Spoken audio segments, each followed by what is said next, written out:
Hey guys, things are going on in the stock market right now. Don't get me started on the crypto travesty today and everything that's just happening. But there's one type of stock that's making a serious comeback in 2021 above all else, and those are value stocks. We'll dive in why this understated stock can make you rich when all else fails, and why right now is the perfect time to diversify your portfolio and add to your value stock allocation. I'm Miss Money. Like and subscribe to the channel with push notifications turned on, and let's hit it right away. Real quick, if you don't know already, value stocks are relatively cheap valuations relative to their earnings and long-term growth potential.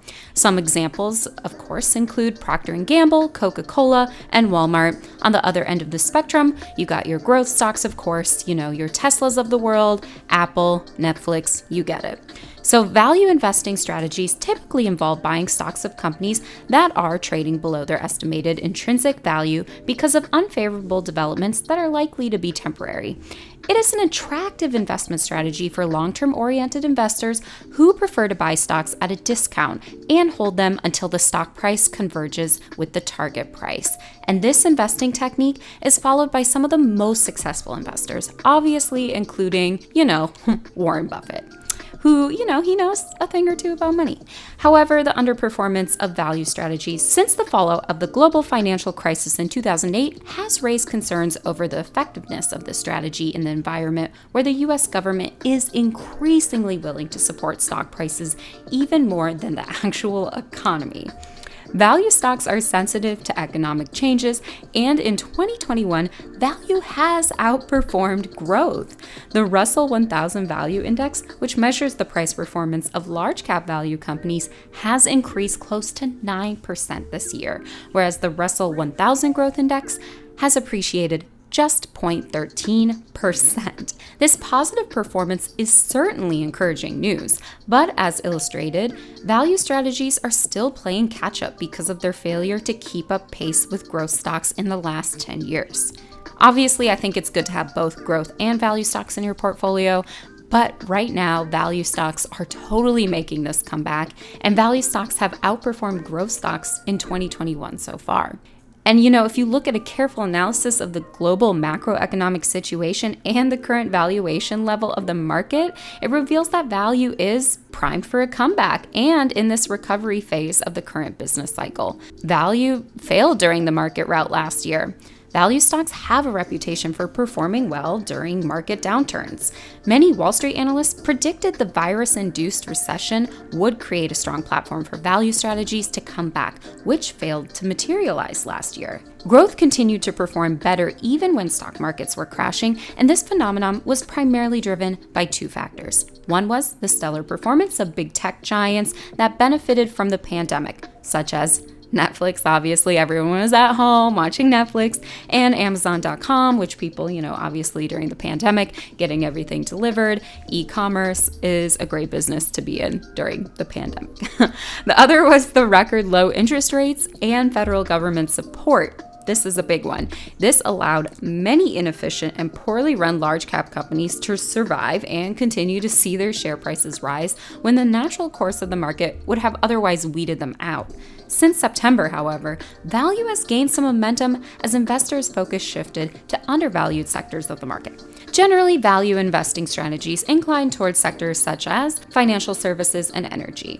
The fast-growing technology sector is often ignored by value investors because of the sky-high valuation multiples at which these companies tend to trade in the market. The sector bias was the major reason for the underperformance of value in the last few years. However, there is ongoing shift from growth to value because of the rich valuation multiples at which many growth companies are currently trading, and an influx of institutional funds for value stocks could mark the beginning of a strong bull run. The prospects are promising. Value companies with high operating leverages tend to perform better during the economic recovery phase of the business cycle. Arguably, I think the U.S. is now entering one of the strongest economic recoveries in the history of corporate America, which paints a promising picture for undervalued, high-quality companies that are likely to benefit from the revival of business activities in the country.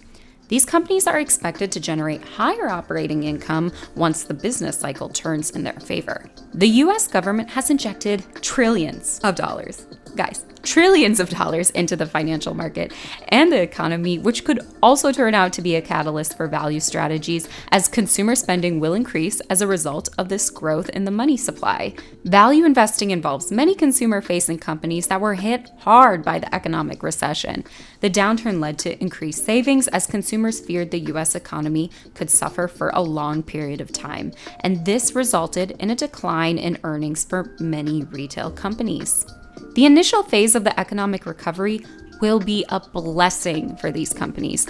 Low interest rates will lead to higher business and consumer spending in the second half of 2021, which would pave the way for consumer companies to report higher earnings in comparison to the corresponding period in 2020. We also have to look at another factor, which is bond yields. Okay, the steepening yield curve is a sign of higher inflation expectations in the future, which is good news considering the significant slowdown in business activities in the last 12 months. The increase in money supply and higher business spending should lead to a rise in commodity prices as well, which will be a positive development for the energy sector. Crude oil remains the most widely used energy source in the world, and a revival in industrial activities will lead to a higher demand for oil, thereby increasing market prices of the commodity because of the supply cuts introduced by OPEC. Even after a stellar recovery from the lows seen in March 2020, energy stocks remained the most undervalued business sector in the market from a Shiller price earnings perspective. In addition to being undervalued, the energy sector trades at a healthy average dividend yield of 2.73% as well.